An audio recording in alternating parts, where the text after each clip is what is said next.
जनपद जौनपुर का एक बेहद ही सनसनीखेज मामला सामने आया है। बता दें कि निशा मौर्य जो अभी सूरत से कुछ ही दिन पहले अपने पति और अपने देवर के साथ घर पे आई हुई थी, उनके देवर ने ताबड़तोड़ चाकू से हमला करके उसके मौत के घाट उतार दिया।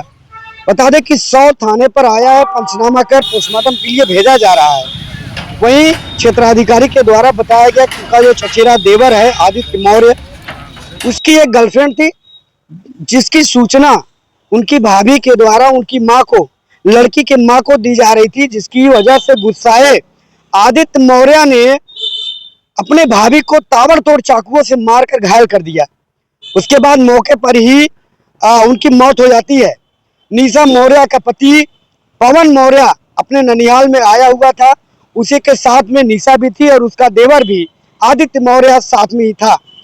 उसके बाद जैसे ही चाकुओं से ताबड़तोड़ हमला वो करता है, पवन अपनी बेटी को बचाने के लिए वहां से भागता है और भाग किसी तरीके से अपनी जान बचाता है, लेकिन वो अपने पत्नी को नहीं बचा पाया क्योंकि ताबड़तोड़ चाकुओं को मारने से उसकी मौके पर ही मौत हो जाती है। इतना ही नहीं, वो आरोपी इतना दबंग, इतना मनमर व्यक्ति का है कि चाकू लेकर के थाने पर पहुंच जाता है और बोलता है, साहब इसी चाकू से हमने अपने भाभी निशा मौर्य की हत्या की है। चाकू पुलिस बरामद करती है, चाकू पुलिस लेती है और उसे तुरंत ही गिरफ्तार करती है। गिरफ्तार करने के बाद आगे की प्रक्रिया की जाती है। बताएं कि यहाँ पर तमाम लोग मौजूद हैं, उनके परिवार के लोग। आपको बताएं कि निशा मौर्य, जो पवन मौर्य है, उसका घर उधरनपुर है और करौदी कला थाना क्षेत्र पड़ता है, सुल्तानपुर जिला है। ऐसे में लोग, उनके घर के लोग यहाँ पहुंचे हुए हैं। पोस्टमार्टम के लिए बॉडी जा चुकी है, आगे की कार्रवाई की जा रही है। पुलिस आरोपी जो आदित्य मौर्य है उसको गिरफ्तार कर जेल भेजने की तैयारी कर रही है। घटना जब हुआ तो हम लोग कहीं गए थे, तो जब घर के बाहर आके बैठे तो वो घर में जा चुका था। तो अंदर से शोर शराबा हुआ, जब तक मैं घर में गया तो तब तक वो मार चुका था। अच्छा। फिर लड़की को बुला रहा था, उसकी जान बचा के मैं मतलब लेके भागा वहाँ से। हाँ, बेटी 5 साल की, 5 साल। अच्छा, उसको मारने के लिए बुला रहा है? हाँ, क्या मालूम किस लिए बुला रहा था, लेकिन डर की वजह से मैं उसको लेके भाग गया वहाँ से। अच्छा। उतनी देर में जब तक सब आते तो घर से भाग चुका था। आदित्य क्या लगता है आपको? आदित्य हमारे चाचा का लड़का है। अच्छा, बता रहे थे इसके पहले उसके पिता की हत्या हो हाँ, गई थी, उसके उसी पिता की की वजह से? हत्या उसके पिता की हत्या हुई थी। मैं मतलब 7-8 महीने हो गए। जी। तो कुछ लड़की का मैटर था, तो लड़की की माँ भी मर गई थी सुसाइड करके। तो उसी की वजह से वो दिमाग से थोड़ा मेंटल हो गया था, इसी वजह से उसने लगता है बदला लिया होगा। क्या चाहते हैं आप उससे?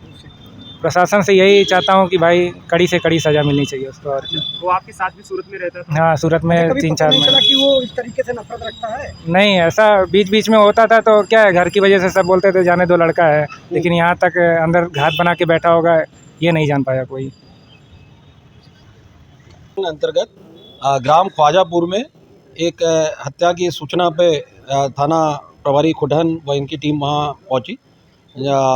इस संदर्भ में जब जानकारी की गई तो ये ज्ञात हुआ कि सूरत में रहने वाले पवन मौर्य अपनी पत्नी निशा मौर्य व अपने चचेरे भाई आदित्य मौर्य के साथ करीब 5-6 दिन पहले ग्राम ख्वाजापुर में अपने नाना गुरुदीन मौर्य के घर पे आए हुए थे और यहाँ पे साथ में निवास कर रहे थे कि आज किसी बात को लेकर ये आदित्य मौर्य अपनी भाभी निशा मौर्य को चाकू से मार दिया।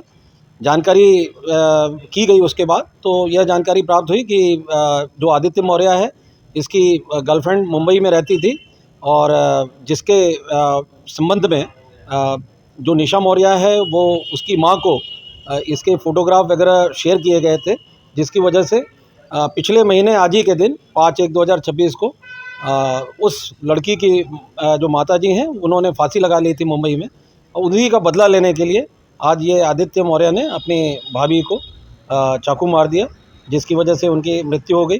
जो मुलजिम आदित्य मौर्य है इसकी गिरफ्तारी की जा चुकी है और जो चाकू अला कत्ल है उसे भी बरामद किया जा चुका है। Thank you. देखिए, ये वही घर है जिसमें जो है आदित्य जो है चाकू से ताबड़तोड़ हमला करके अपने भाभी को जो है मौत के घाट उतार देता है। अब ये देखिए, घर में 3 लोग, इसी घर में 3 लोग थे, पवन, आदित्य और उनकी जो है जो भाभी थी, देखिए कमरा किस तरीके से है, यहाँ हाथापाई हुई रही होगी, यहाँ पर बचने का उन्होंने प्रयास किया होगा कि किस तरीके से इस साइको किलर से बचा जाए, जिस तरीके से ताबड़तोड़ चाकू से हमला करता है, वो एक जो है साइको किलर ही कर सकता है। एक आम आदमी कभी भी किसी को चाकू से इतनी गंभीर घाव नहीं दे सकता है। सिर में चाकू से मारा गया, यहाँ मारा गया, तमाम चोट के निशान देखे गए। आप देख सकते हैं किस तरीके से सारा सामान इधर बिखरा हुआ है, ये सामान गिरा हुआ है। आप ब्लड देख रहे हैं किस तरीके से यहाँ फैला हुआ है। जो हत्या हुई है वो तकरीबन 1 से 2 मिनट की दरमियान ये सारी घटनाएँ जो हैं घट चुकी थी और जो है उनकी जो है मौत हो चुकी थी। आपको बताएँ कि इसी रास्ते से आदित्य निकलता है और पैदल ही यहाँ से तकरीबन 4 से 5 किलोमीटर थाना कुटान पड़ता है और थाने पर चाकू लेकर पहुँचता है। साहब, मैंने इसी चाकू से अपनी भाभी का गला रेत दिया। इसी चाकू से हमने ताबड़तोड़ मारकर हत्या कर दी। पुलिस मौके पर चाकू बरामद करती है। चाकू को बरामद करने के बाद आरोपी को थाने में बंद करती है। उसके बाद आगे की पूरी कार्रवाई होती है। तमाम लोग आते हैं, वहाँ से पंचनामा किया जाता है, पोस्टमार्टम के लिए शव भेजा गया है। आगे की कार्रवाई पुलिस कर रही है, आरोपी को जेल भेज रही है। अब आप समझिए कि पुलिस के द्वारा ये बताया गया कि किसी साइको किलर से वो कम नहीं है। किसी साइको किलर से वो कम नहीं है। उसको देखने पर ऐसा लगा कि पुलिस वालों ने बताया कि उसे देखने के बाद ऐसा लगा कि वह कोई आम इंसान जैसा नहीं है। उसकी उम्र तकरीबन 23 से 24 वर्ष है। उसको देखने के बाद लगता है कि वो प्रोफेशनल साइको किलर है, जिस तरीके से उसको देखने में लगता है।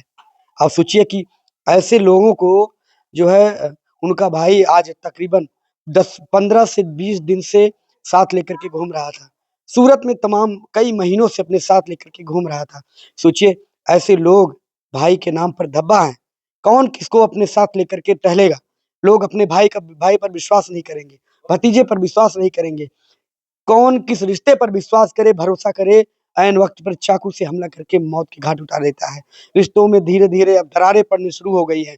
भाई पर विश्वास नहीं है, बेटे पर विश्वास नहीं है, पत्नी पर विश्वास नहीं है। तमाम घटनाएँ आप देखते होंगे। अब इस घटना से आपको देख कर के क्या कुछ सोचने को लगता है, सोचने को मिलता है, किस तरीके से लोग अब रिश्तों पर भरोसा करेंगे।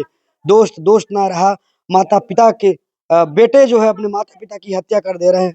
अब किस तरीके से किस समाज ये किस जगह पर जा रहा है, किस दिशा में जा रहा है, ये आप तय करें और अपनी सुरक्षा स्वयं करें और इस मामले से जुड़ी तमाम खबरों की अपडेट आपको देते रहेंगे। आरोपी पर किस तरीके की कार्रवाई हो गई है और किस तरीके से उस पे मुकदमा दर्ज होता है, क्या-क्या धाराएँ लगी हैं, पुलिस उसको कब जेल भेजती है और ये सारी घटनाओं की सूचना हम आपको देते रहेंगे। आप देखते रहें न्यूज़ अब तक आपके साथ। धन्यवाद।